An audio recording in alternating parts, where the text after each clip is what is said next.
You ready to get bakey? Oh, I love it. Good. We have a Choc chunk pumpkin spice loaf. Oh, yummy. And you have said once before that you don't mind a Jack bake session. No, do you know what? I love a Jack bake session. It's always one bowl. Yeah. Less washing up. Yes, this is true.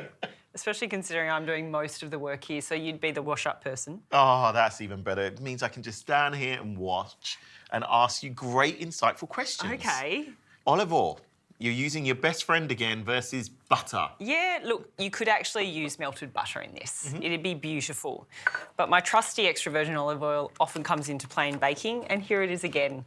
It's just a lovely way to get those beautiful unsaturated fats into your baking where you have a few more of the indulgent ingredients. So we balance them out by having some healthy fats in there. Then coconut sugar, that lovely caramel taste from the coconut sugar, which I think pairs just beautifully with ingredients like pumpkin. I love coconut sugar. I think it's a great sugar to use. It almost gives you that molasses sort of taste straight away. I'd 100% agree. Look, at the end of the day, sugar is sugar.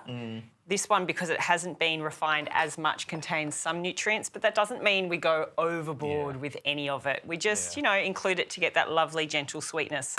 Remembering we've got the chocolate in this too. Ooh, it's a little bit naughty, Jack. Oh, a little bit naughty. A little bit. Arguably, though, I would say that pumpkin's a pretty sweet vegetable, yeah? So that's going to add in some nice flavour too.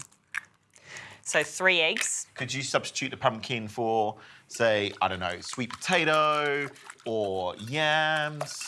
Our root vegetables and tubers, I think, go really well in baking. So whether it's pumpkin, carrot, very traditional. Zucchini and parsnip is lovely. I really love those with chocolate. Yeah. Works really well. Parsnip in desserts is one of my favourites. Yeah. Absolutely. Big whack of cinnamon in this. That's also going to add in some natural sweetness. And then some nutmeg and ginger. So a few different spices here. Smells like Christmas Day in my house. Could be any day of the year for me in my house.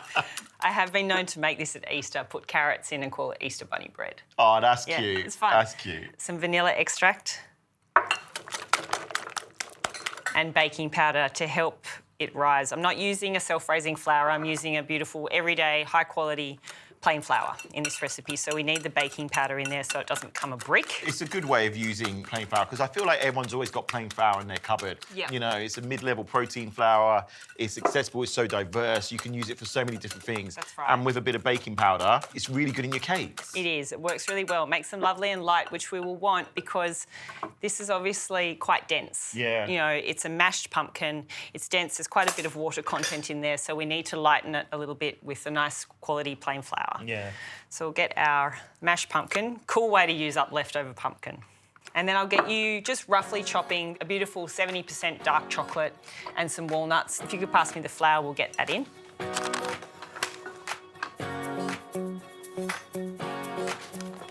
So to make sure that the chocolate has a nice chunk so that when you bite in, you get that full mouthful of chocolate. Then we're going to gently fold in most of our chocolate chunks, but we're going to leave a handful for the top for the final bit. Nice. And if you could roughly chop the walnuts too, please. Yes. I like being your sous chef, Jack. Why is that? Because I just have to chop. It's like I'm being a commie again, you know? Me, my knife, and some ingredients. Yeah. It's my happy place. Yeah. Let's keep it chunky. Yes, chef. Sorry, chef. In. Yep. Beauty. So we'll fold those pieces in. I've got the oven at 180°, and you'll put it in the middle of the oven to bake.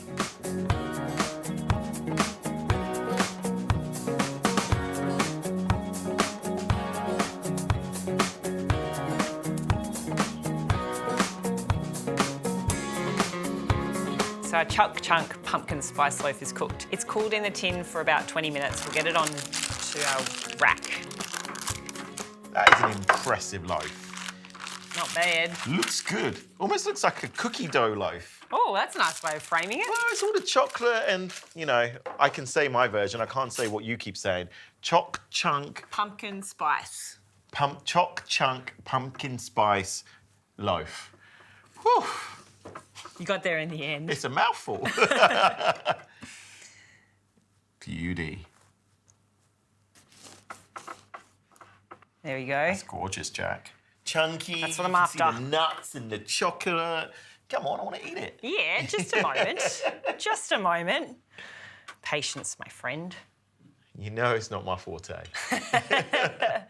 Now, my favourite way to serve this is actually with a nice big lathering of a nut butter. Oh, yes, Why please. not? So I've got some almond butter here.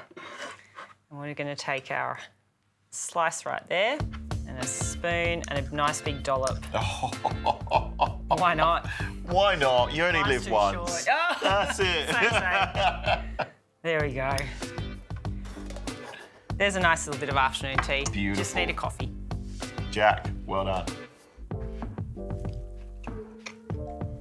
It's really good, Jack. Like, it's definitely a loaf more so than a cake, but I love the flavours and the textures and the nuts, and you get the bitterness of the chocolate as well through there. Like, you've done a really good job. Thanks. And I think the beauty of the pumpkin going in, it makes it a bit more of that bready, loafy consistency as opposed to that fluffy cakiness that you have in other treats like this. Yeah. So easy done, really simple afternoon tea.